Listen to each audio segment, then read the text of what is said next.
This is the Alabama Football Report by Chat Sports. I am Tom Downey, and we are 80 subs away from 8,000 here. And I know for a fact, we have the data, that a heck of a lot more than 80 of you are not subscribed and yet love Alabama, love our videos, and want more updates here on YouTube. So make that change. Hit that sub button for free right now.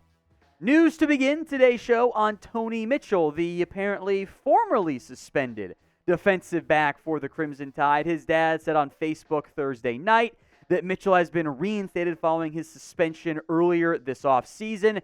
If you don't remember what happened, we'll remind you. Per the police report, Mitchell was busted with 8 ounces of weed, just under it, $7,000 in cash. He was clocked going 141 miles per hour, speeding away from cops. Those three things together, not good. It's not a good combo there. So Nick Saban suspended him for the spring. Seems like he is now back. Also unclear how much he will play this year. Alabama does have some depth in the defensive backfield, in part because of 2 transfers that they added. But Mitchell was a top 125 overall recruit, the number 9 safety. Maybe they even try him out at cornerback some as well. But it does sound, for the dad, Mr. Mitchell, that Tony Mitchell is back with the Crimson Tide football team. Let's get on the hype train once again for Justice Haynes. We've talked about his hype train before coming out of the spring, and it's really ramped up right now. My boy Clint Lamb over at On3 picked Justice Haynes as his offensive MVP this year. Yeah, of all the players on offense, he went with a true freshman. That's bold. Here's what Clint wrote. We're getting bold right out of the gate. This pick makes sense to me, though. First off, we don't know who the quarterback is going to be. The competition includes a 3-man race, too, so combining that with a new offensive style that doesn't rely as heavily on the quarterback takes that position out of this conversation. Wide receiver, running back, tight end are all stacked with possible options, which makes the pecking order / potential workload for each position difficult to predict. I consider going with receivers such as Malik Benson or even Kendrick Law. J.C. Latham, Trevor Booker are strong options, too. But my gut tells me Haynes is in for a big season. I guess I'll keep this out-of-control hype train going. I don't know if it's fully out of control, off the rails yet, but we're certainly getting there. So that was a fun conversation from On3, and I want to hear from you guys, too. Who do you think will end up being the offensive MVP for Alabama this year? It is the pinned comment on today's show, so if the ad break comes here on YouTube, take advantage of it. Head down there and let me know.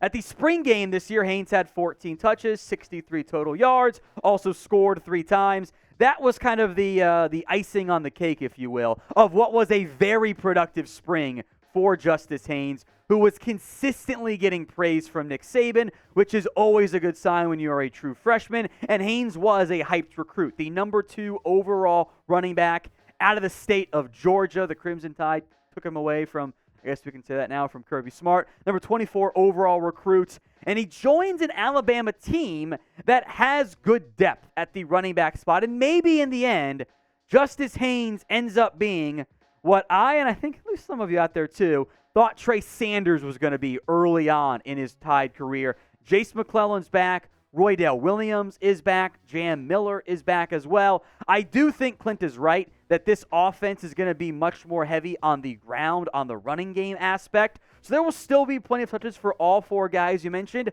probably a couple others as well.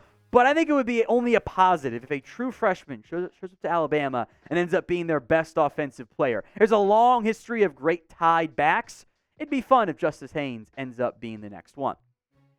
If you have not yet subscribed, despite my appeal earlier, please get that changed. If you have subscribed, whether it was today, a month ago, a year ago, whatever, we appreciate you. Type me in the comment section if you guys are subbed so we can show you some love down there. Speaking of love, Kirk Herbstreit really did hype up the Crimson Tide and Nick Saban in a recent appearance. Here's what Kirk had to say.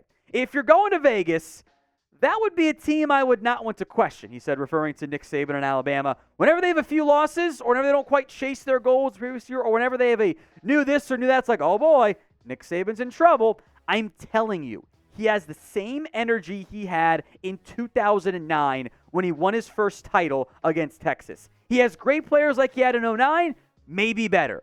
He has a team that is going to be upset with a chip on their shoulder. As we sit here on May 31st, it's hard for me to not lean toward Alabama in the SEC. I do think Georgia is a very real threat, of course, but I do like and agree with what Kirk is getting at there. It is not often that Nick Saban gets to play the nobody believes in us card. That is a card reserved. Now, you can find ways to make it happen. Looking at you, Kirby Smart, convincing your players that people thought Georgia was going to win 6 or 7 games. Literally nobody thought that. But there is plenty of doubt around this Alabama team, whether from local media, national media, other teams, whatever. Nick Saban can justifiably, and I predict effectively, play that nobody believes in us card. So with that in mind, will Alabama win the SEC this year? A tough task. There are some damn good programs this year. Tennessee will be good again. Georgia, of course, is the defending national champion. So if you type in no, I get it. We'll pretend you're fueling the fire of the Crimson Tide. But sound off in the comments Y for yes, N for no. Speaking of the SEC, some schedule news for 2024. The SEC will play only 8 conference games.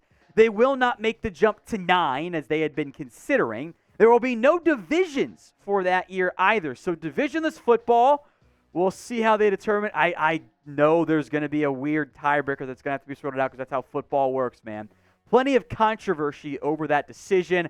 I am most concerned not about only playing 8 SEC games, making sure you still get in some good non-conference games because those are fun, like Alabama, Texas. I want a game like that every year for every SEC program. Makes it more entertaining for me as a fan and ensuring that the rivalries don't go anywhere either. Nick Saban was asked about the decision. Here's what he had to say.